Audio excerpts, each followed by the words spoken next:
They exposed me in front of the family by revealing a mistake I had buried to protect them, and in that moment I understood that loyalty meant nothing once it stopped being useful. I did not shout. I did not defend myself. I sat there, listening, while my own blood turned my silence into proof of guilt. It happened during a family gathering that was supposed to be simple. Dinner, conversation, old stories. The kind of evening where people pretend nothing has ever gone wrong. I had learned long ago that those were the most dangerous moments.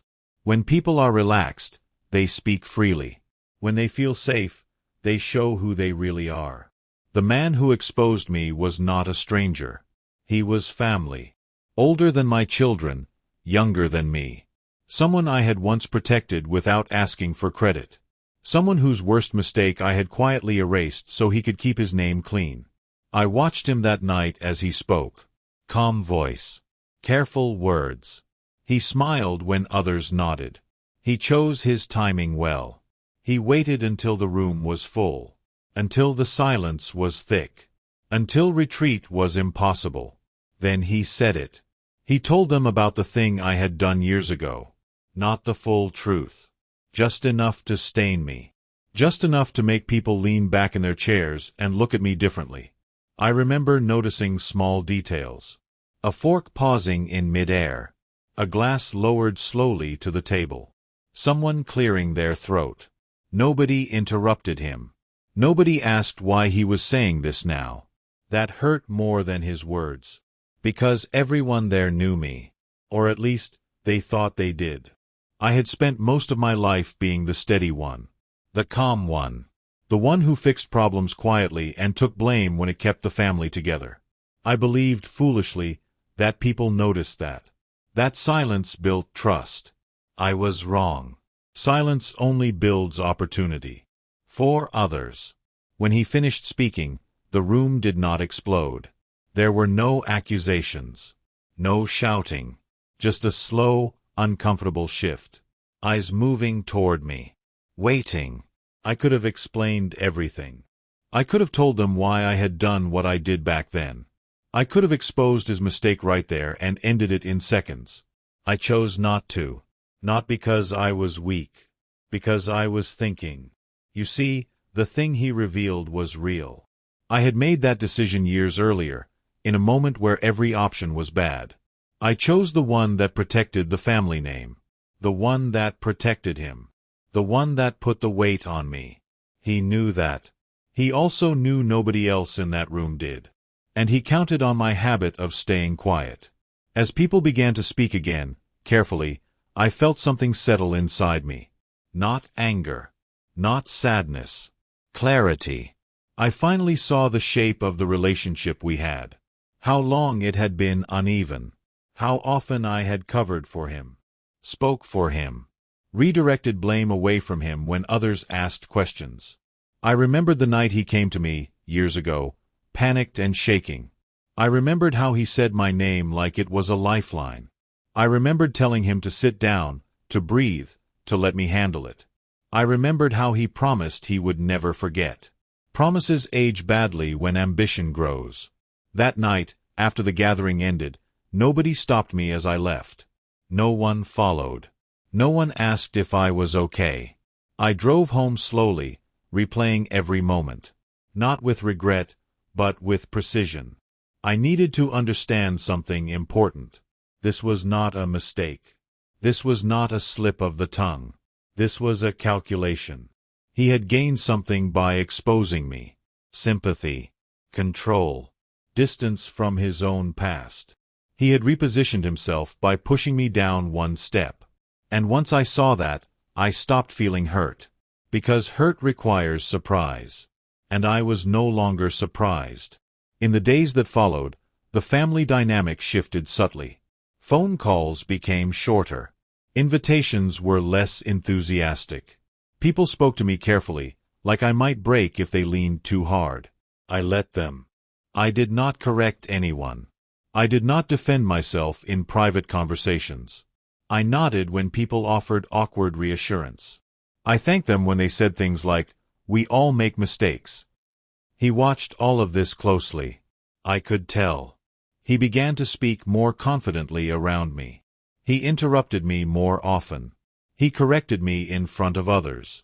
Not aggressively. Just enough to establish a new order. He believed the story was finished. But for me, it was only beginning. Because the same patience that allowed me to cover his mistake years ago had also taught me something else. When people expose you to climb higher, they leave their own footing unstable. And I had time. I had records. I had memory.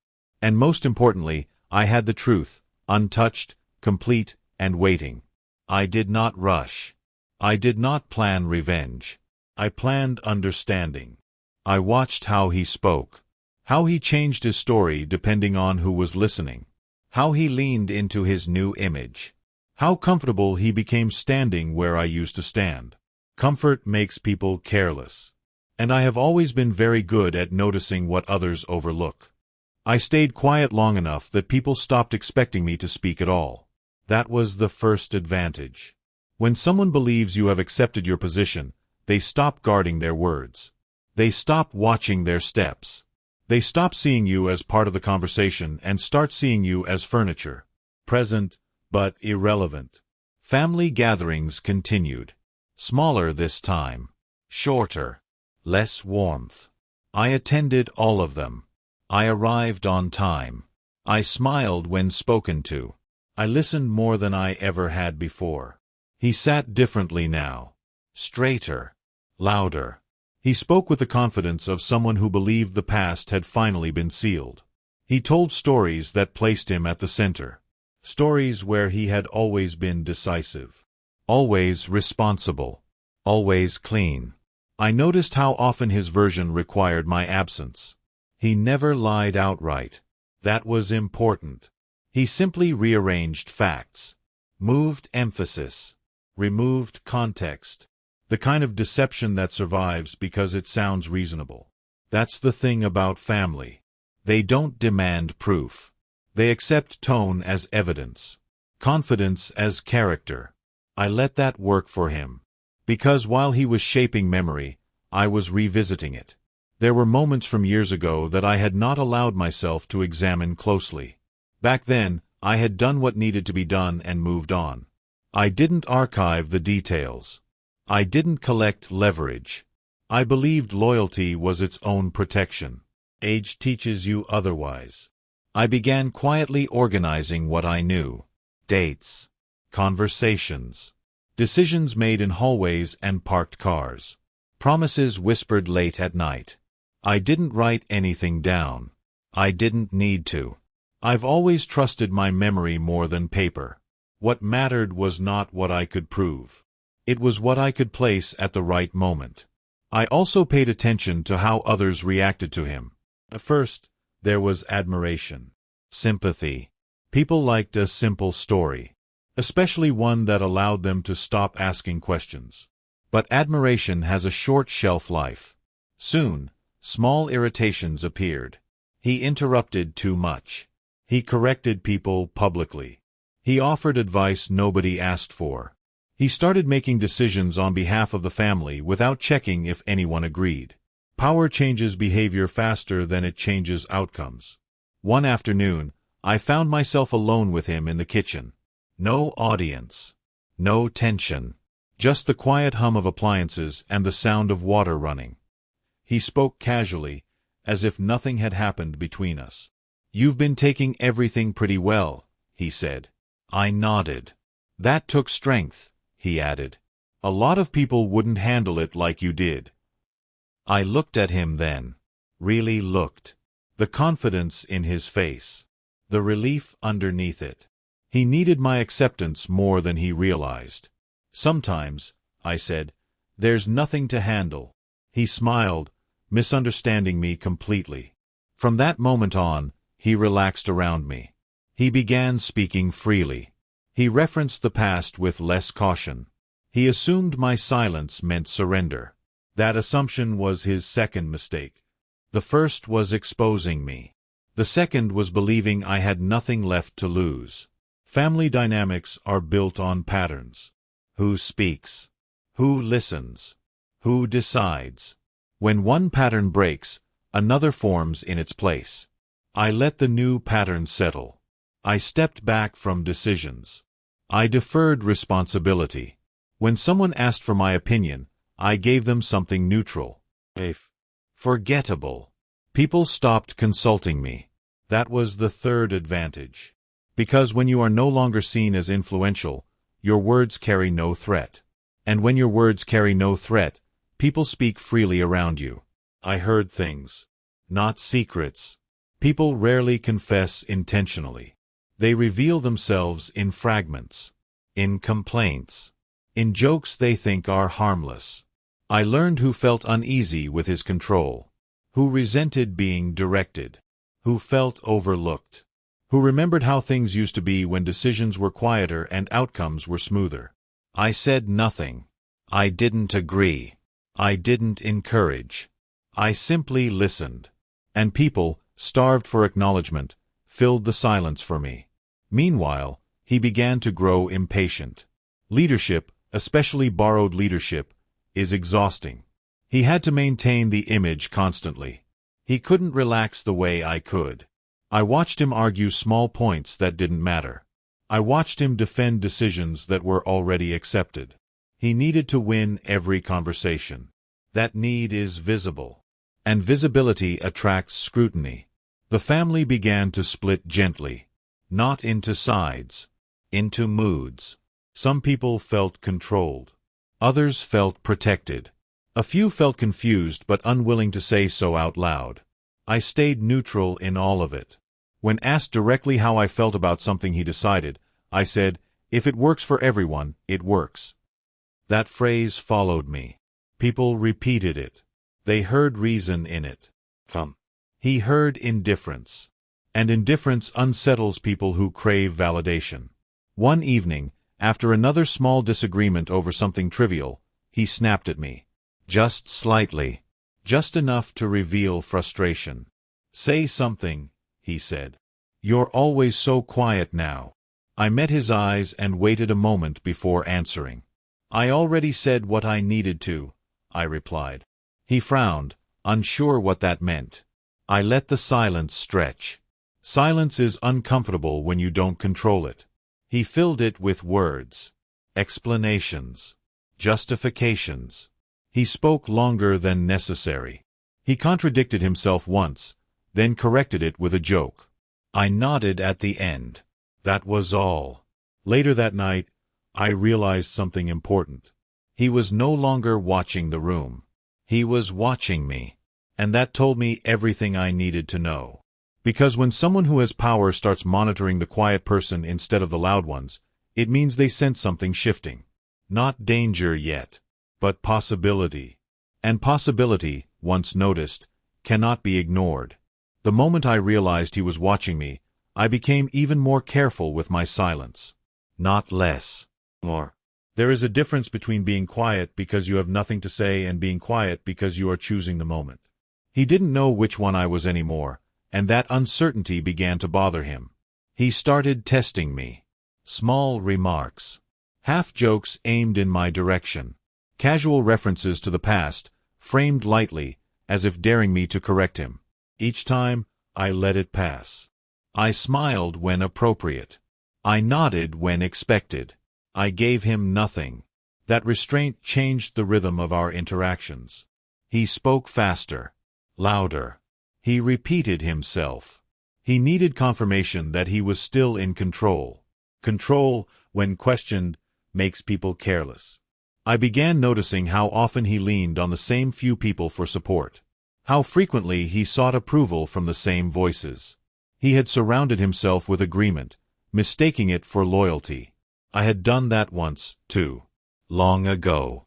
The family still saw him as capable, but something else had entered the room. Unease. It was subtle.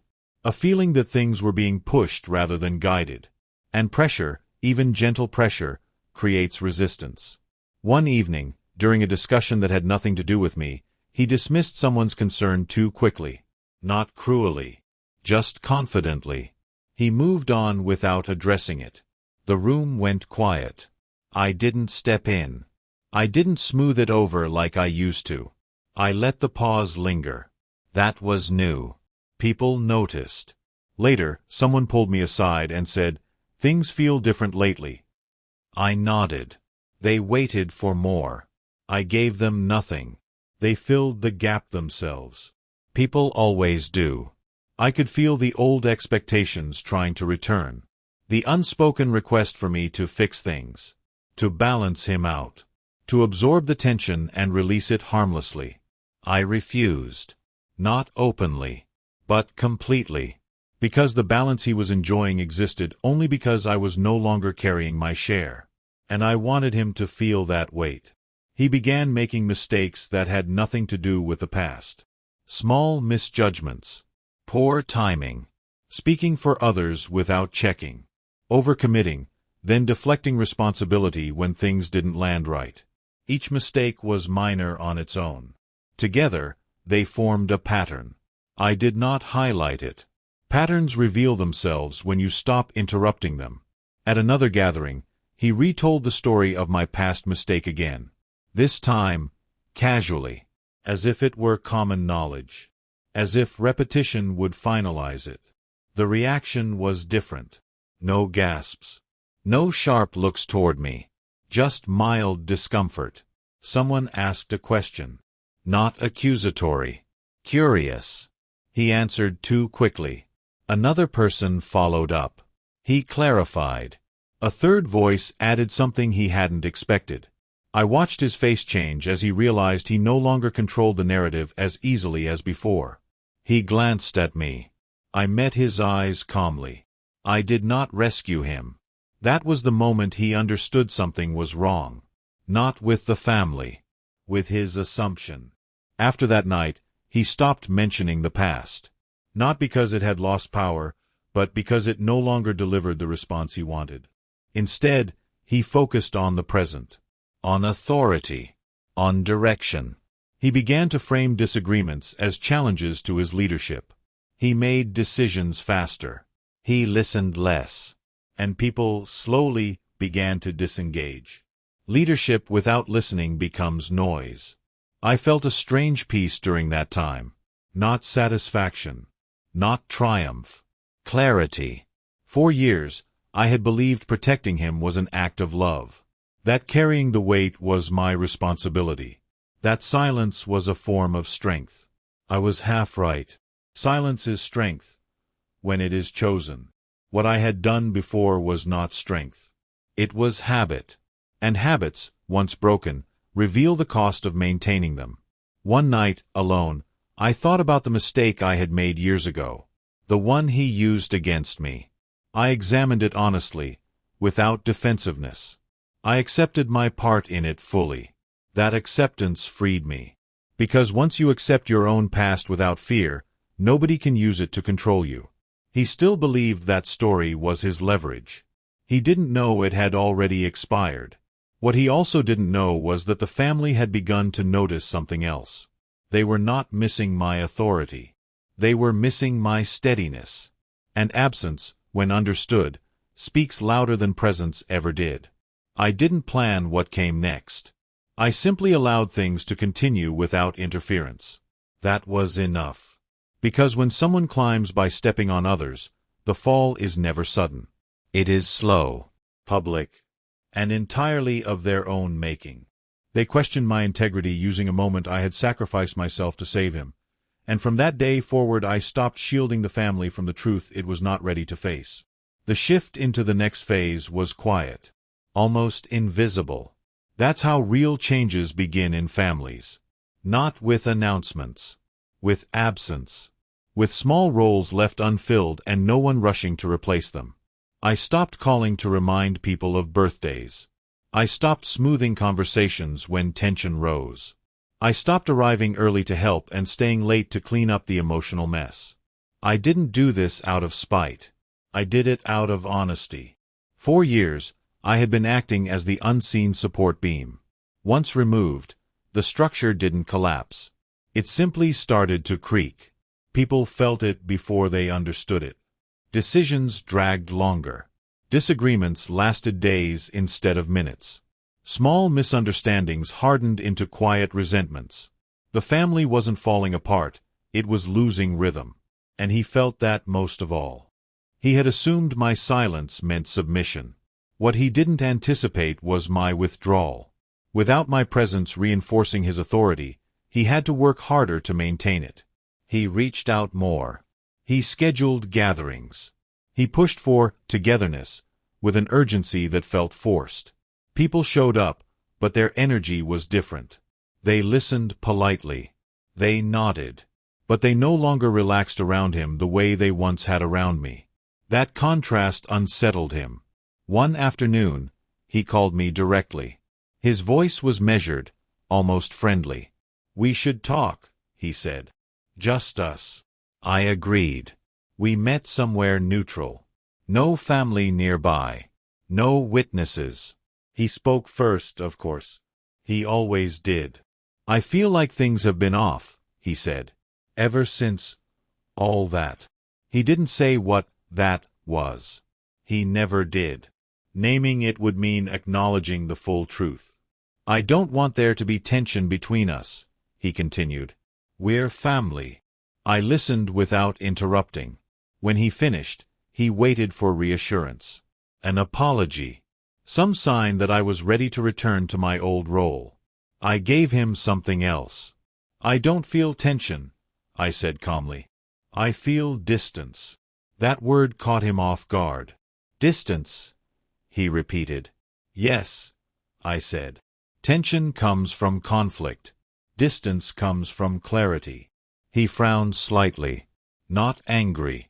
Confused. "I don't understand," he said.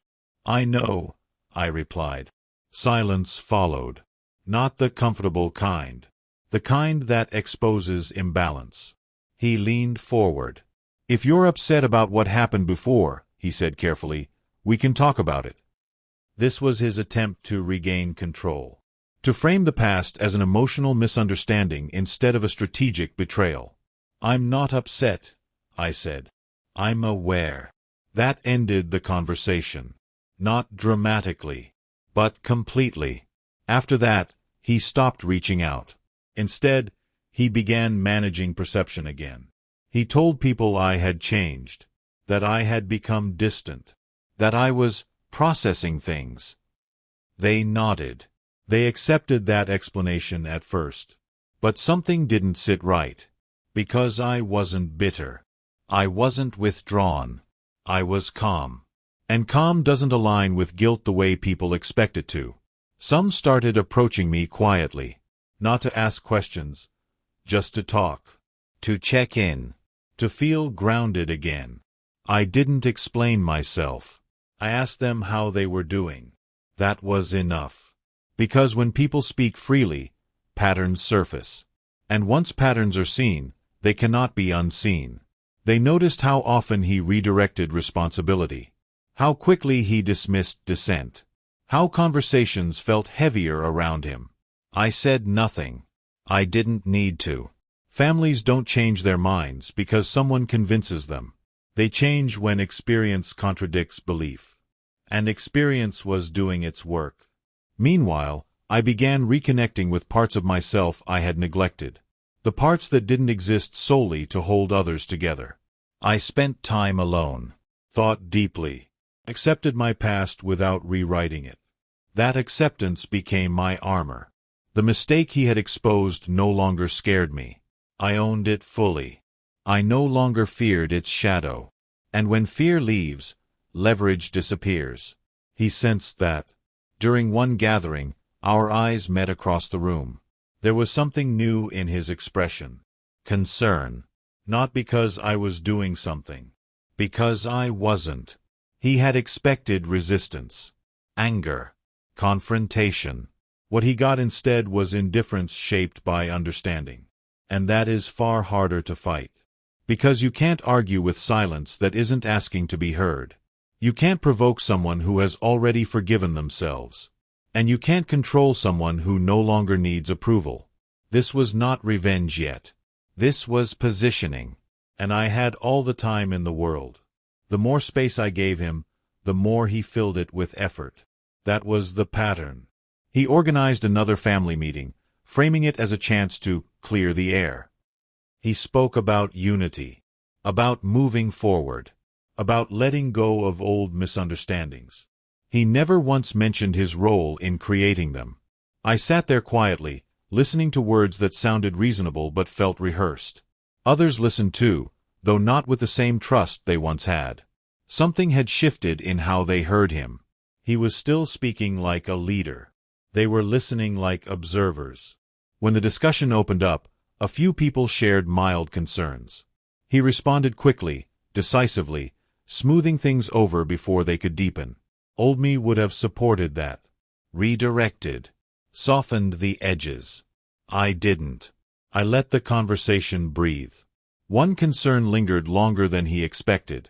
Someone hesitated before speaking again, clearly weighing their words. He jumped in to close the gap. "That's not really an issue," he said, smiling. "We've always done it this way." Always. That word landed heavier than he intended. Because always assumes agreement. And agreement was no longer guaranteed. The person didn't argue. They just leaned back, quiet. The room felt heavier afterward. After the meeting, people didn't linger. They left in small groups, conversations unfinished. I noticed him watching them go, confusion flickering behind his confidence. Later that evening, someone I hadn't spoken to in a long time called me. "I don't know why," they said, "but things feel off." I listened. They talked about pressure, about being spoken over, about decisions that didn't feel collaborative anymore. I didn't validate. I didn't contradict. I asked questions. Not pointed ones. Gentle ones. The kind that invite reflection instead of defense. By the end of the call, they weren't upset. They were thoughtful. That was becoming common. I wasn't influencing opinions. I was creating space for people to hear their own. And that scared him more than opposition ever could. He began confronting me indirectly. Comments aimed in my direction but not addressed to me. Jokes that carried an edge. Remarks about people who step back instead of stepping up. I smiled politely. Nothing unsettles a provocation more than refusal to receive it. At one point, he confronted me more directly. "People come to you," he said. "They talk to you instead of me." I looked at him calmly. "I don't stop them," I said. "That's not the point," he replied. "No," I said. "That is the point." He didn't like that answer. Control, once questioned, doesn't retreat gracefully. It tightens. He began documenting things. Keeping track. Referencing rules and past decisions. He tried to formalize authority, mistaking structure for respect. It backfired. People complied, but without enthusiasm. They did what was asked, nothing more. Engagement faded. And engagement is what keeps authority alive. I watched him become more rigid, more reactive. He corrected people publicly. He defended himself unnecessarily. The more he tried to assert control, the more visible his insecurity became. Meanwhile, I remained consistent. Available. Unreactive. People began to seek me out not for answers, but for steadiness. They didn't want leadership. They wanted balance. And balance was something he could no longer offer. One afternoon, during a quiet moment, someone said to me, almost absent-mindedly, "Things used to feel simpler." I nodded. They paused. "Not easy," they added. "Just clearer." I didn't respond. They filled the silence. I guess some people make things feel heavy when they don't need to be. That sentence stayed with me. Because weight, in families, is rarely about conflict. It's about who carries what. For years, I had carried the unseen weight so others didn't have to feel it. Now, I wasn't. And everyone could feel the difference. He tried once more to bring up the past. Not publicly. Quietly. As a reminder. "I didn't mean to hurt you back then," he said. "I thought it was time people knew." I met his gaze. "They did know," I said. just not the part that mattered. He waited. I said nothing else. He walked away frustrated. What he didn't realize was that people were beginning to ask their own questions. Not about me. About him. Why he spoke the way he did. Why he needed control so badly. Why things felt heavier now than before. I didn't need to answer those questions. Because when people ask them out loud, the story has already started to change. This was still not revenge. It was momentum. And momentum, once built, moves on its own. The questions didn't arrive all at once. They surfaced slowly, in quiet corners, in half-finished sentences, in pauses that lingered longer than comfort allows. People weren't challenging him openly. They were re-evaluating him privately. That stage is always invisible to the one being questioned. He still believed the room belonged to him. At the next gathering, I noticed how carefully people chose their seats. How conversations formed in smaller clusters instead of one shared circle. He stood in the center, speaking, while attention drifted in and out. Authority can survive disagreement. It cannot survive indifference. He felt it. I could see it in the way his eyes scanned faces while he talked. He laughed louder than necessary. He repeated key points, as if volume could anchor them. At one moment, he made a decision on behalf of everyone without asking. Something small. Logistical. Normally unimportant. No one argued. They just exchanged looks. That was new. Later, someone quietly adjusted his decision without telling him. Not out of rebellion. Out of practicality. When he found out, he was irritated. Why didn't anyone say anything? He asked. No one answered immediately. Finally, someone shrugged and said, "It didn't seem worth turning into a discussion." That sentence cut deeper than disagreement ever could. Because it revealed something painful. He was no longer seen as someone worth engaging with. That night, he approached me again. There was less confidence this time. Less performance. "You've changed," he said. "Yes," I replied. He waited for an explanation. I didn't give one. "You're letting things fall apart," he accused quietly. I considered that. "No," I said. I stopped holding things together that were never mine alone. That ended the conversation. But it didn't end the pressure. He began trying to provoke a response from me in front of others. Subtle challenges. Loaded statements. Attempts to force me into defending myself. I refused. And that refusal slowly reframed the past. People began remembering the old mistake differently. Not the act itself, but the context. The silence around it. The way I never lashed out. Never blamed anyone else. They compared that to his behavior now. Comparison does the work that explanations never can. One evening, someone finally asked him directly about his role back then. Not accusingly. Curiously. He hesitated. Just for a second. But hesitation speaks volumes. He answered, but the answer felt thin. Over-polished. Defensive. I watched faces tighten slightly. Not in anger. In recognition. They were seeing the gap between confidence and truth. After that, the past stopped being a weapon. It became a question. And questions erode power faster than opposition. I didn't feel satisfaction. What I felt was distance. Not from him, but from the version of myself that once believed carrying everything alone was noble. It isn't. It's isolating. Families don't break because of truth. They strain because of imbalance. And imbalance had finally been exposed. At one point, someone asked me privately if I would step back in to help smooth things out. I shook my head. Everyone needs to feel the weight they create, I said. Otherwise, nothing changes. They understood. That was when I knew something important. The family wasn't choosing sides. They were choosing clarity. And clarity doesn't need a champion. It arrives on its own, once the noise quiets. He sensed his position weakening. He grew more rigid, more formal, more defensive. People complied, but they no longer confided in him. Trust had shifted, not to me, away from him. And that distinction mattered, because this was never about reclaiming power. It was about restoring balance. And balance, once restored, has no use for those who require control to feel secure. This was the end of the beginning. The turning point was approaching, not through confrontation, but through accumulation. Quiet truths, unanswered questions, and a silence that no longer protected him.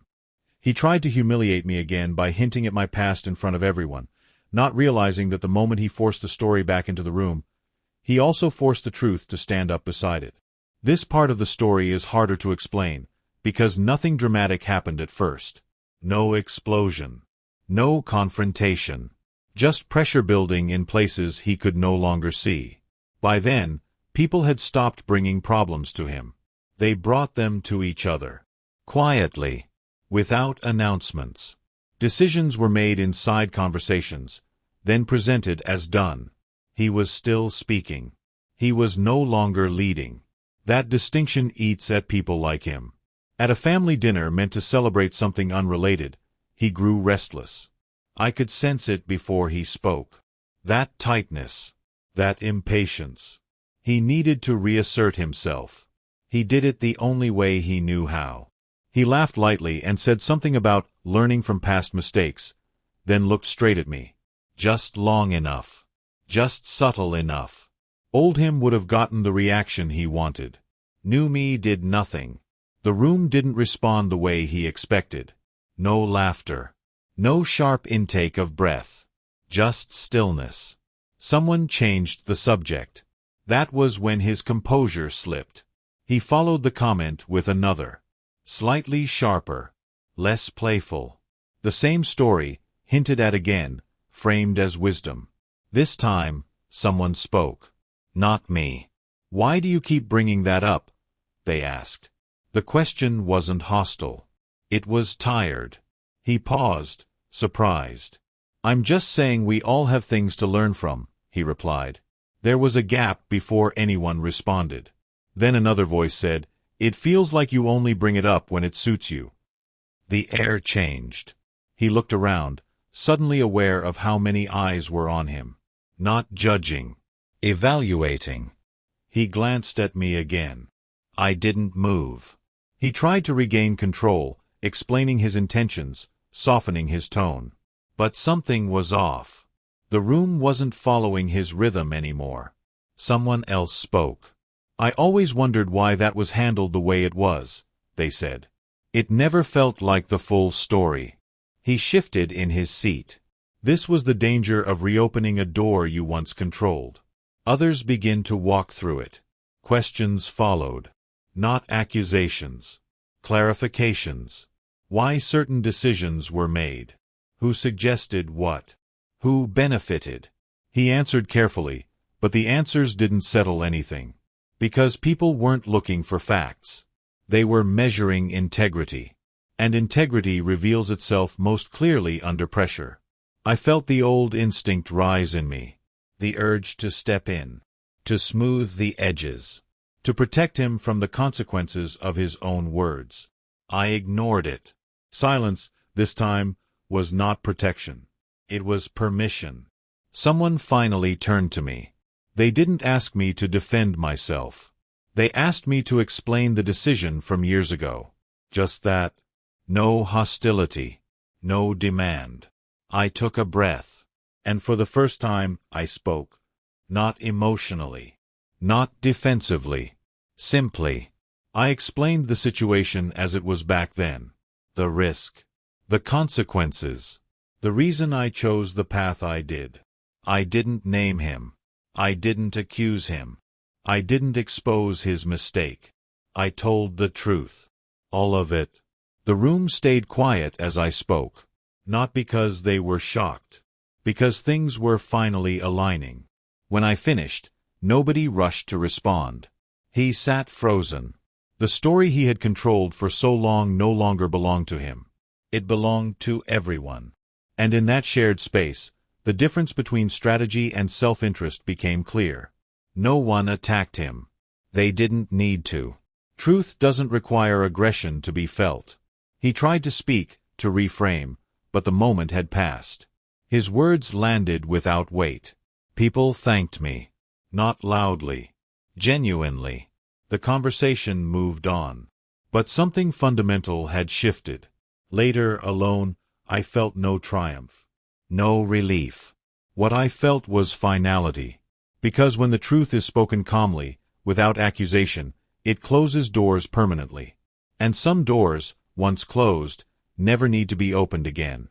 He grew restless after that evening. Not angry. Not defeated. Just unsettled. The room no longer reflected his control, and he felt it in every glance, every pause, every conversation he tried to dominate. Authority without recognition is exhausting, and he was learning it too late. He began micromanaging. Decisions that once required a simple word from him now needed lists, approvals, reminders. But people had already shifted. They complied, but without enthusiasm. They answered questions with minimal detail. They followed instructions, but no one sought his counsel beyond the surface level. He tried to provoke me again. Small remarks. Half-jokes. A casual reference to my past mistake. He leaned on the same tactics that once worked. But I had changed. I had no need to respond. No desire to defend myself. He needed a reaction, and my silence became unbearable to him. During a casual family dinner, he spoke about the past once more, carefully choosing words meant to sting. But the room had learned. They no longer responded as he expected. Some even questioned the relevance of his comment without raising their voices. "You always make things about yourself," one relative said quietly. "Not to me. To him." He froze. For a moment, I saw the real weight of recognition in his eyes, the understanding that control is not earned through exposure or subtle humiliation. It is sustained by respect, and respect is fragile when people start thinking for themselves. He attempted to regain authority by telling stories, framing himself as the one who kept the family together during the past events. But his stories sounded hollow now. The room was attentive, but the tone had shifted. Curiosity replaced admiration. Questions replaced agreement. And then, the pivotal moment arrived. He tried to retell my old mistake as if it were a clever anecdote. Casual. Amusing. In front of the extended family. I spoke before he could finish. Not to attack. Not to retaliate. Simply to clarify. I laid out the circumstances. The reasoning. The risks I had taken. I didn't embellish. I didn't accuse. I didn't reveal his error. And yet, the weight of the truth, calmly stated, was undeniable. The room went quiet. He tried to interject, to twist the story back, but it was too late. His version had lost credibility. People could see the difference between self-interest and responsibility, between ego and principle. I felt no victory. I felt only peace. The shift was subtle but total. He no longer commanded. People no longer deferred. Conversations flowed differently, decisions emerged differently, and he became increasingly aware that his influence was slipping, not because anyone opposed him, but because they were finally free to think for themselves. After that, I noticed him observing me differently. Not with hostility. He no longer had the energy for that. But with calculation, trying to measure whether I would intervene or react in the next situation. I didn't. Every move I had made, every silence I had maintained, was like a quiet current beneath the family dynamics.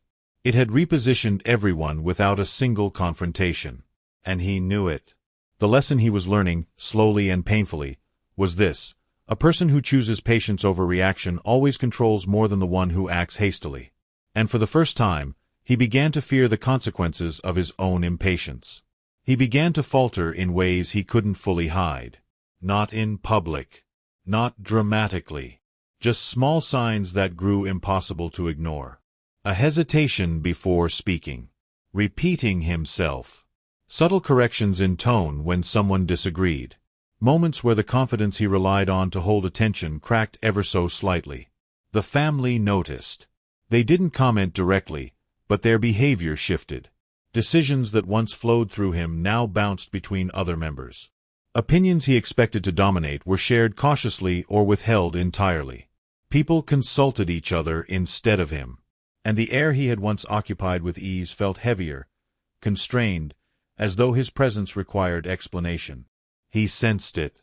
I could see it in his posture, in the way his hands fidgeted when he thought no one was watching, in the little phrases he inserted, trying to assert authority without confrontation. One evening, during a casual conversation about a long-past family event, he tried the same tactic again. A subtle jab about my role back then, framed as a joke. The room laughed, but not for him. They laughed at the situation, at the absurdity, at the tension that had built without anyone actively fueling it. I didn't respond. Others, however, chimed in, not aggressively, not accusatively, but with quiet observations. They filled the gap he left with reality, with balance, with perspective. His influence diminished not because someone opposed him, but because the family had stopped relying on his framing of events. That night, I reflected on the accumulation of small victories. Not mine in a traditional sense, but the family's. They were seeing clearly. They were questioning naturally. They were no longer dependent on anyone to dictate the narrative. He approached me privately afterward, less assured than before. His words carried a subtle plea, an attempt to reclaim something intangible. "You always speak carefully," he said. "I never know what you're thinking." "I think only what needs to be considered," I replied. "Come. Even. Firm." He studied me, trying to read an intention, a weakness, a trigger. He found none. That realization unsettled him more than any confrontation ever could. Over the following weeks, the subtle cracks grew. Conversations I wasn't part of revealed shifts in opinion. People began questioning why certain decisions were made in the past and why authority had been unchallenged for so long. They weren't angry.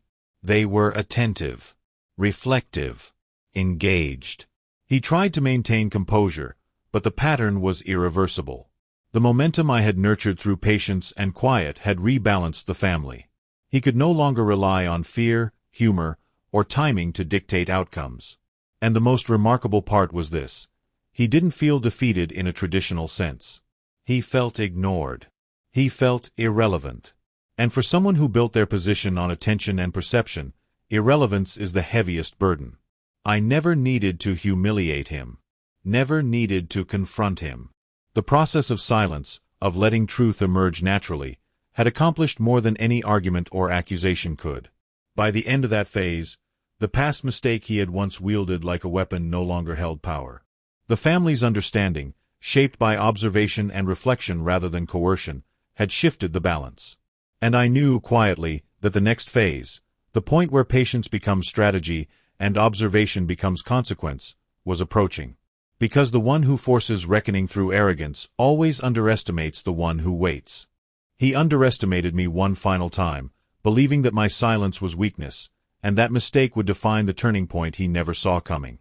By then, I had watched him carefully for months. Every action, every word, every little claim of authority had been recorded, not on paper, but in memory. I knew his patterns as intimately as my own. I knew how he corrected himself when caught. I knew how he tried to manipulate others without appearing manipulative. And I waited. I didn't speak. I didn't challenge. I let him believe he had reclaimed control in small ways. That illusion was fragile. Perfectly fragile. The first moment came during a routine family gathering. He arrived, smiling, confident, acting as though nothing had shifted. People greeted him politely, but I could see their attention divide subtly. They spoke to each other more than to him. They deferred to experience rather than performance. He noticed, but he didn't fully understand why. He only felt the tension, the subtle change in dynamics. He attempted to lead the conversation. Carefully, he retold a story from the past, my old mistake framed as if it were his anecdote to show growth, humor, or authority. I spoke before he could finish. Not sharply. Not angrily. Calmly. Clearly. I reminded everyone of the context. The risks involved. The reasoning behind my choices. I didn't embellish. I didn't accuse. I didn't expose him. I simply stated the truth. The room shifted. I watched him falter slightly as the family absorbed the full story for the first time, not filtered by his self-interest. Questions came, naturally, from others, not me. Clarifications. Nuances. Details he had omitted. Perspectives he had reframed. He tried to interject, to control, but the rhythm had changed. His words landed without authority. His tone lacked weight. The shift was subtle but absolute. The family no longer viewed the past as his version. They viewed it as the truth. I had set the pieces carefully. The timing, the patience, the silence. Everything led to this moment, not a confrontation, but a revelation. He realized it instantly. I didn't have to speak again. I didn't have to react. The truth, stated calmly, worked faster than any accusation could. And in the silence that followed, he finally understood what patience does. It allows the story to unfold without interference. It allows others to see, to judge, to recognize patterns themselves. By the end of the evening, he was no longer the center of attention. He was simply a participant, someone whose influence had been quietly diminished, not through spectacle, but through clarity. I didn't celebrate. I didn't gloat. I simply observed. Because the most effective revenge is not dramatic. It is inevitable. It unfolds naturally, as consequences arrive from the seeds others have planted themselves, unnoticed, until they cannot be ignored. And for the first time, he felt what it was like to be exposed, not publicly, but in the quiet acknowledgement that everyone had seen the full picture and adjusted accordingly. He began to notice subtle changes everywhere. Not dramatic shifts. Not confrontations. Just small signs he could no longer control. People stopped seeking his approval. Conversations flowed around him, not through him. Decisions he expected to dominate were made without consulting him. His confidence faltered quietly, imperceptibly at first, but steadily. I watched it happen, as carefully as I had planned it. Not with glee, not with triumph, just with quiet attention.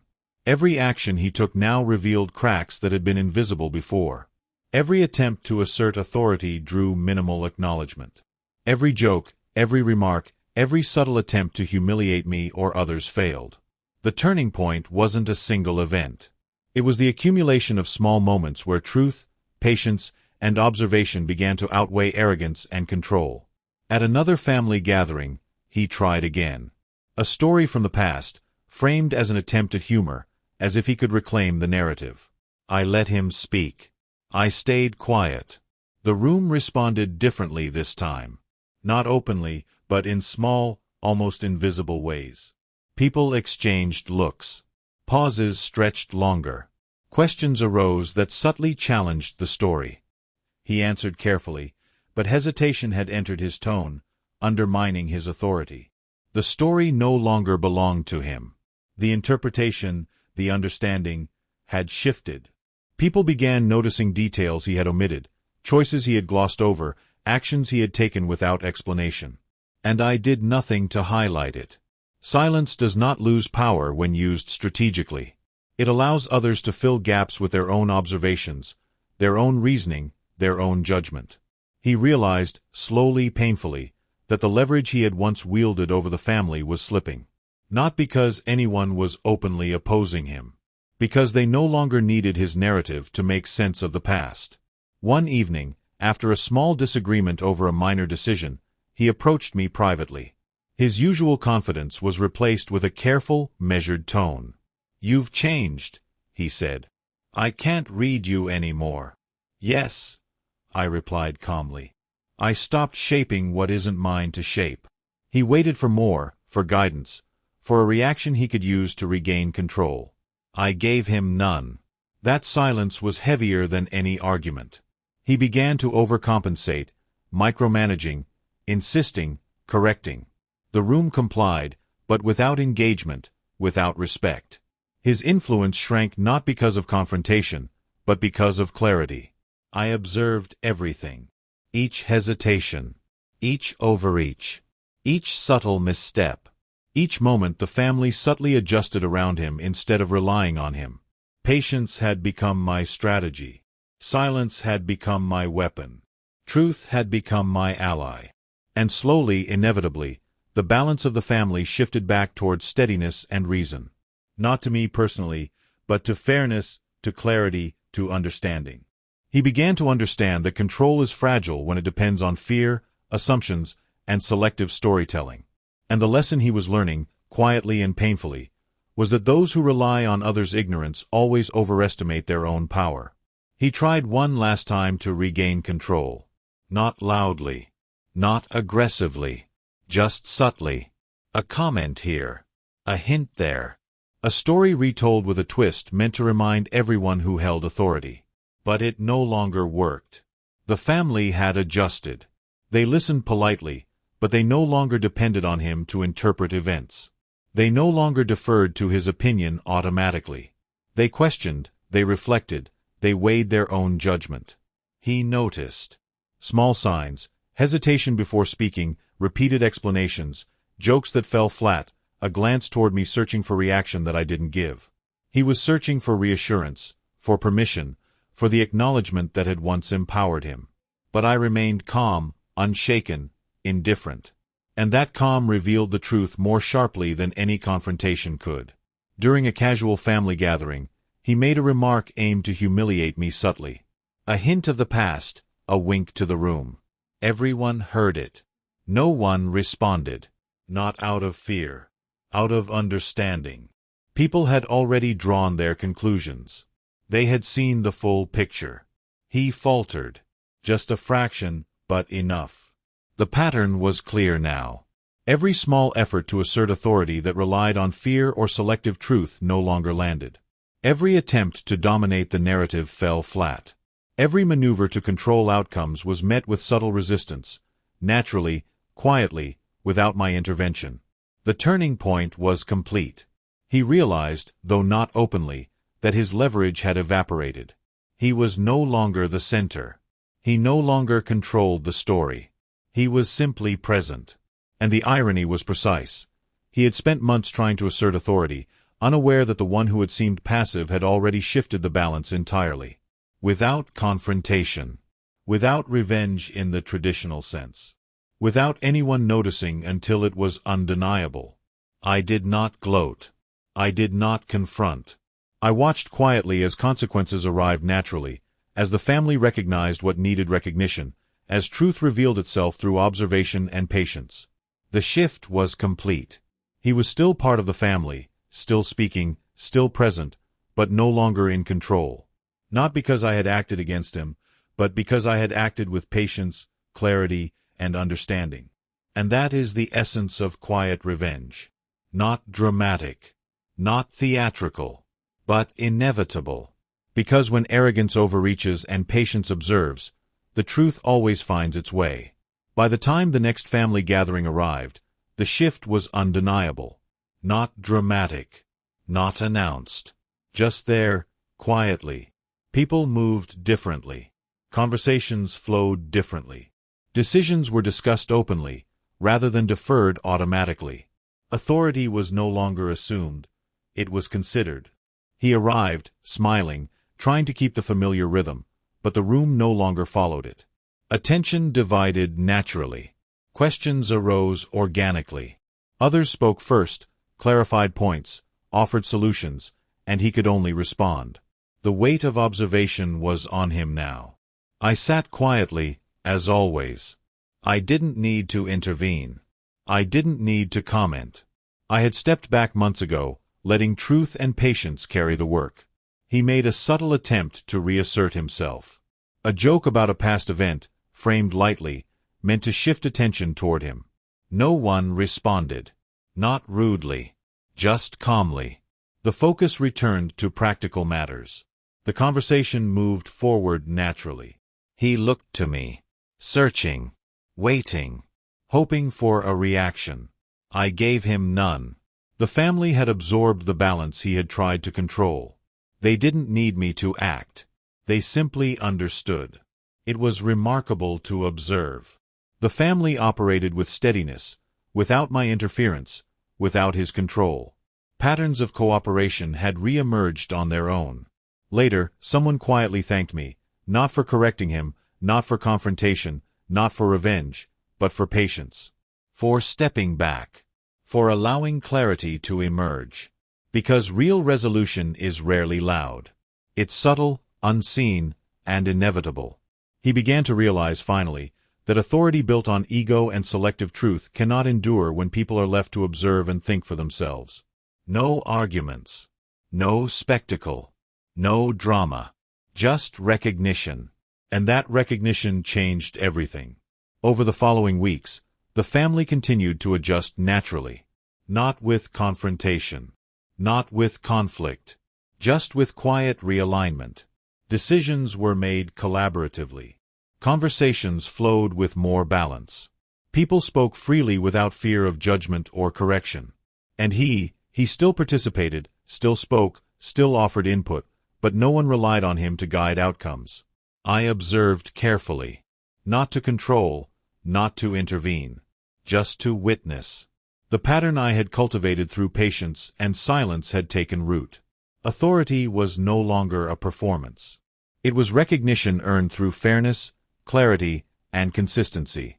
He sensed the change. I could see it in small gestures, a pause before speaking, a careful choice of words, subtle corrections in tone when someone challenged an idea, slight hesitation when presenting plans. The confidence that once flowed effortlessly was replaced by awareness of his diminished influence. At one family gathering, he attempted a familiar tactic, a story from the past, aimed at subtly asserting superiority, implying that he had always kept things in order. I stayed quiet. The family responded differently. They asked clarifying questions, not to attack, but to understand. They discussed past events in context, weighing facts and perspectives. They acknowledged contributions without assigning blame, and slowly, the story was reframed naturally. He tried to redirect, but his attempts fell flat. His words carried less weight than before. People no longer waited for his input, they shared their own. He realized quietly that control could not be demanded. It had to be earned. One evening, he approached me privately, his tone carefully neutral. "You've changed," he said. "I can't read you anymore." "Yes," I replied, calmly. "I no longer carry what isn't mine to carry." He searched for a reaction. I gave none. Because that was the point. The family had found its own equilibrium. Decisions were balanced. Opinions were respected. The quiet patience I had practiced had allowed the truth to emerge naturally, without spectacle or accusation. And he understood finally that his previous methods, control, selective memory, subtle humiliation, had no place in this new balance. This was the resolution. Not forced, not dramatic, not vengeful, but inevitable. I didn't need to correct him. The family did it themselves, guided only by observation, reflection, and patience. And that is the power of quiet, intelligent strategy. It allows justice to unfold naturally. By the time the next major family event arrived, the change was unmistakable. Not in loud announcements, not in arguments, but in the flow of conversation, the subtle rhythms of interaction, the way people made decisions and shared responsibilities. Everyone moved with a quiet clarity. They didn't rely on him. They didn't defer. They considered. They collaborated. He still spoke, still offered suggestions, still smiled. But his words no longer carried the unquestioned weight they once did. Every comment was met with reflection, every suggestion weighed carefully by others, every attempt to assert dominance softened by natural balance. I observed calmly. Not to intervene. Not to correct. Simply to witness the results of months of patience, strategy, and careful restraint. The family had restored itself. Not because I had forced it, not because I had acted aggressively, but because truth and time had done their work. One evening, he approached me privately. His tone was careful, measured, almost respectful. "You've changed," he said quietly. "I don't know how you do it, how you stay calm, how you let things unfold." "I stopped carrying what wasn't mine," I replied simply. And I stopped reacting to what others choose to control. He paused. He searched for a flaw, a hidden meaning, a weakness to exploit. He found none. And that realization unsettled him more than any confrontation ever could. From that point forward, he adapted. Not fully comfortable, not fully reconciled, but aware that control could not be reclaimed through force or manipulation. Authority could only be regained through patience, honesty, and consistent integrity, qualities he had overlooked for years. The family moved on. Not perfectly. Not without mistakes. But with balance, with fairness, with understanding. And I remained quietly present, no longer needed to carry the invisible weight, yet ready to step in only if the natural balance was threatened again. This was the resolution. Quiet, patient, moral. The kind that doesn't rely on anger or spectacle, but on strategy, clarity, and the inevitability of truth. Because sometimes the most powerful justice is the kind that requires no confrontation at all. By the time everything had settled, I realized that the greatest shift wasn't in him, it was in me. For years, I had carried burdens that weren't mine. I had smoothed over conflicts, corrected mistakes, absorbed tension, all in the name of protection. I thought it was loyalty. I thought it was love. But in truth, it was habit, and habit comes at a cost. Once I stepped back, once I allowed patience and truth to do the work, I saw clearly how much energy I had wasted trying to control what could only be observed. I saw how quiet reflection could guide outcomes more effectively than confrontation ever could. He had learned his lesson, quietly. The family had realigned naturally. And I had learned something far more important. Peace comes not from retaliation, but from understanding, patience, and strategic restraint. I began spending more time simply observing, listening, and letting relationships grow without interference. I engaged, but I didn't manage. I supported, but I didn't carry. I participated, but I didn't control. The difference was profound. People responded differently. Conversations flowed honestly. Decisions were considered. Respect emerged naturally, without needing to be demanded or enforced. I reflected on all that had happened, on the mistakes, the betrayals, the misunderstandings, the small humiliations, and I realized that my calm patience had been more powerful than any argument, any exposure, any dramatic confrontation could ever have been. And in that realization, I finally felt free. Free from resentment. Free from the need to prove myself. Free from the weight of expectations that were never mine to carry. Sometimes, silence is not submission. Sometimes, patience is not weakness. And sometimes, the most lasting justice comes not from forcing consequences, but from allowing truth and observation to shape them naturally. As the months passed, the family settled into a rhythm that no longer relied on anyone's ego or control. Decisions were discussed. Opinions were weighed. Mistakes were acknowledged without blame.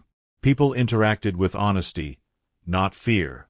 And he had adapted, reluctantly, but visibly. He no longer assumed authority automatically, no longer dominated conversations, no longer used the past as leverage. I noticed small changes in him over time. Subtle shifts in tone, a quieter confidence, a willingness to listen instead of instruct. Not all at once. Not perfectly. But enough to show that lessons can arrive without anger or punishment, through observation, reflection, and consequence. I spent more time reflecting myself. I thought about how long I had carried what wasn't mine. How much of my energy had gone to smoothing over what others could have handled themselves.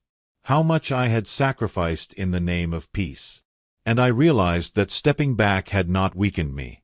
It had strengthened me.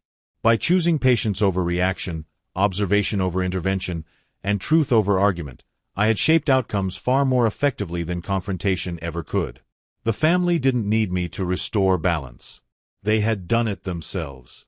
And in allowing them to do so, I had learned the quiet power of restraint. I also saw that revenge, when it is intelligent and moral, is not about harm. It is about restoration. It is about letting the natural consequences of arrogance, manipulation, or neglect unfold. It is about showing, not telling. And finally, I understood that freedom comes not from controlling others, but from controlling yourself, Your reactions, your impulses, your need to prove yourself, your desire for recognition. That freedom, more than anything else, was the true resolution.